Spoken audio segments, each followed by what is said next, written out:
Target, अलेमको, Alec, NPC Trojan, अलतुर्की जैसन कंपनियन के क्लाइंट इंटरव्यू होके जा रहल बा पलक इंटरनेशनल टूर एंड ट्रेवल्स में। जी हाँ, पलक इंटरनेशनल टूर एंड ट्रेवल्स जौन की पलक बुद्धा ITI पपौर में संचालित होला, वहाँ पर क्लाइंट इंटरव्यू जौन बा 2 तारीख से लेके 6 तारीख तक लगातार चले वाला बा। अगर 2 तारीख के इंटरव्यू के बात करी तो सबसे पहला कंपनी बिया अलबस्ती एंड मुख्ता, ये दुबई के कंपनी ही है जौना के क्लाइंट इंटरव्यू बाटे। भारी मात्रा में आवश्यकता बाटे mason assistant, steel fixer assistant, shuttering carpenter assistant और हेल्पर के। सैलरी बा 1063, टारगेटेड सैलरी बा 1400, एज लिमिट बा 25 से 45 साल, 8 घंटा के ड्यूटी बा।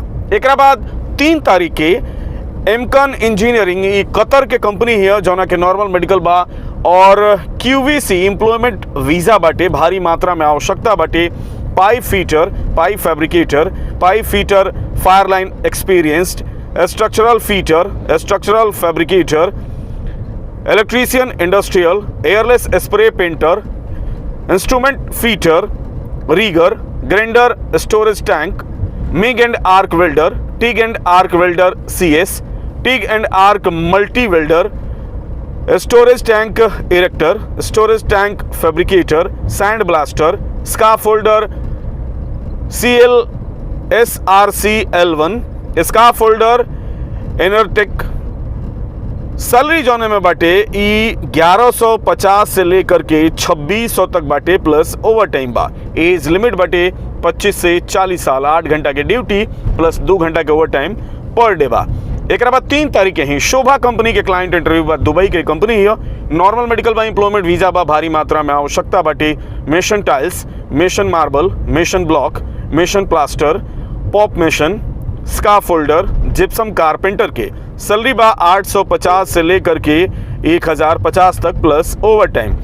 एज लिमिट जौन बा 19 से 45 साल बा। साथ में शोभा कंपनी की तरफ से जौन सुविधा मिलेला कि वर्कर के पत्नी के खाता में हर महीना 2000 रुपया प्लस बच्चन के पढ़ाई खातिर जौन 12 साल तक के बच्चा बड़ा 10,000 रुपया सालाना एमे देहल जाला। ओकरा अलावा वर्कर के बर्थडे एनिवर्सरी जौन बा उ सेलिब्रेट कईल जाला। एक बाद 3 तारीख के ही दुबई के crown craft construction LLC Dubai के कंपनी है, नॉर्मल मेडिकल बा, एम्प्लॉयमेंट वीजा बा। भारी मात्रा में आवश्यकता बाटे mason block plaster, mason tile, assistant mason tile, gypsum carpenter, assistant gypsum carpenter, shuttering carpenter, steel fixer SS, finishing carpenter, wall painter, civil helper, electrician, plumber, AC technician, assistant electrician, assistant plumber, assistant AC technician, mechanical helper के। Salary जौन बटे 1000 से लेकर के 1500 तक बटे plus over time बा। एज limit बा 25 से 40 साल, 8 घंटा के ड्यूटी प्लस 2 घंटा के ओवर टाइम डेली बाटे। एक बाद 4 तारीख के एनपीसी ट्रोजन UAE के कंपनी है, नॉर्मल मेडिकल बा। भारी मात्रा में आवश्यकता बा electrician, plumber, AC technician, HVAC technician, ductman, duct fitter fabricator के। सैलरी बा 1000 से लेके 1100 तक plus over time. Age limit बा 18 से 45 साल। 7 से 10 दिन के अंदर एक फ्लाइट हो जाई और 30% काम जाने वाला लोग के भी सिलेक्शन हो जाई।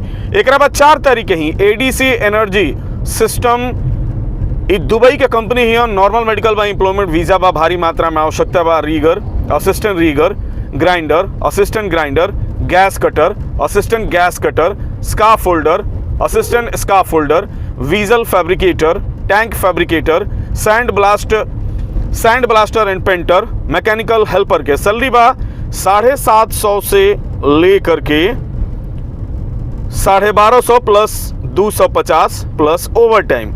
एज लिमिट बा 21 से 45 साल, 8 घंटा के ड्यूटी प्लस ओवर टाइम बा। एक बाद 5 तारीख के अलेमको दुबई के क्लाइंट इंटरव्यू बटे। अलेमको इलेक्ट्रोमैकेनिकल कंपनी है जौना के नॉर्मल मेडिकल बा। भारी मात्रा में आवश्यकता बा electrician, plumber, pipe fitter, ductman, insulator, duct fitter fabricator, charge hand electrician, charge hand plumber, charge hand ducting insulator, charge hand piping के। सैलरी हमें ग्रेड वाइज बा, यानी कि 850 से लेकर के 1900 तक सैलरी बा। ज़्यादा उम्र वाला लोग खातिर सुनहरा मौका बा, काहे कि एमे फ्रेशर खातिर 20 से 45 साल और रिटर्नर खातिर 20 से 55 साल एज लिमिट बा। एक बाद 5 तारीख के ही शोभा कंपनी के क्लाइंट इंटरव्यू बाटे, नॉर्मल मेडिकल बा, एम्प्लॉयमेंट वीजा बा, भारी मात्रा में आवश्यकता बा, welder 6G, pipe fitter, building line, ductman, charge hand electrician, charge hand plumber, charge hand pipe fitter, charge hand insulator, charge hand ductman, junior foreman electrical, junior foreman plumber, junior foreman pipe fitter, junior foreman insulator, junior foreman ductman के salary जौन बाटे 900 से लेकर के 2600 तक बा, plus over time बा। Age limit बाटे 21 से 45 साल। साथ में शोभा कंपनी के तरफ से मिले वाला सारा सुविधा, जैसे पत्नी के खाता में 2000 रुपया प्रति महीना, बच्चन के पढ़ाई खाती जौन 0 से 12 साल तक के बच्चा बड़ा सो उन्हीं के पढ़ाई खाती 10,000 रुपया सालाना, बर्थडे एनिवर्सरी सब कुछ सेलिब्रेट कल जाई। एक बाद 5 तारीख के ही target engineering construction company LLC Dubai के कंपनी है, जोना के नॉर्मल मेडिकल बाटे, भारी मात्रा में आवश्यकता बा, electrician, electrical assistant, electrical helper, instrument helper, E&I helper, plumber helper, construction helper, mechanical helper के सैलरी बाटे 900 से लेकर के 1200 तक, plus over time. Age limit बा 18 से 50 साल। एक बाद 6 तारीख के अजीजी ग्रुप के दुबई के कंपनी एक क्लाइंट इंटरव्यू बाटे, एक भारी मात्रा में आवश्यकता बा, plumber, pipe fitter CHW, pipe fitter fire fighting, ductman AC, ductman cladding, insulator, technician AC, technician fire fighting, welder 6G ARC, technician ELV, technician fire alarm emergency, technician foam sealant, technician LPG, rope technician electrician grade 3 और grade 1 के, electrician substation cabling and termination up to 11 kV, charge hand ELV, foreman fire sealant, charge hand plumbing, charge hand fire fighting fire alarm, charge hand ducting cladding, चार्ज हैंड CHW pipe fitter, cleaner, helper fire fighting technician के salary जोने में बाटे उ 1200 से लेकर के 4500 तक बा, प्लस ओवर टाइम बा। एज लिमिट बा 22 से 45 साल, 8 घंटा के ड्यूटी बा। एक बाद 6 तारीख के ही अल तुर्की ओमान के क्लाइंट इंटरव्यू बाटे, जोना के एम्प्लॉयमेंट वीजा बाटे, भारी मात्रा में आवश्यकता बाटे, CNC operator glass aluminium technician के सैलरी बा 90 से लेके 180 तक, plus over time. Age limit बा 21 से 42 साल। एक बाद 6 तारीख के ही NPC ट्रोजन UAE के कंपनी है, नॉर्मल मेडिकल बा, एक भारी मात्रा में आवश्यकता बा, मिशन सेटरिंग कारपेंटर कम RCC, स्टील फिक्सर, रीगर और फैब्रिकेटर के सैलरी बा 1000 से लेके 1800 तक, plus over time. Targeted salary जौन बाटे वो 1500 से लेके 2200 तक बा।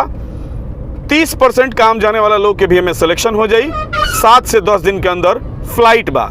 एक बाद 6 तारीख के ही Urbacon trading and contracting company जौन भी आ, एकर क्लाइंट इंटरव्यू बाटे, नॉर्मल मेडिकल बा, एम्प्लॉयमेंट वीजा बा, भारी मात्रा में आवश्यकता बा, mason, block and plaster, shuttering carpenter, steel fixer, scaffolder, TUV card. Salary जौने में बाटे वो बाटे टारगेटेड सैलरी इंडियन में 50,000 plus food plus over time. Age limit बा 20 से 35 साल। तो क्लाइंट इंटरव्यू 2 तारीख से लेके 6 तारीख तक होखे वाला बा। अगर हुआ ट्रेड से संबंध रखत नहीं तरह हुआ क्लाइंट इंटरव्यू जौन बा उ जाके सिवान में पलक इंटरनेशनल टूर एंड ट्रेवल्स जौन की पलक बुद्धा ITI में संचालित होला ओ जा दे सकतनी। और फिलहाल देखत रही मैच बॉक्स।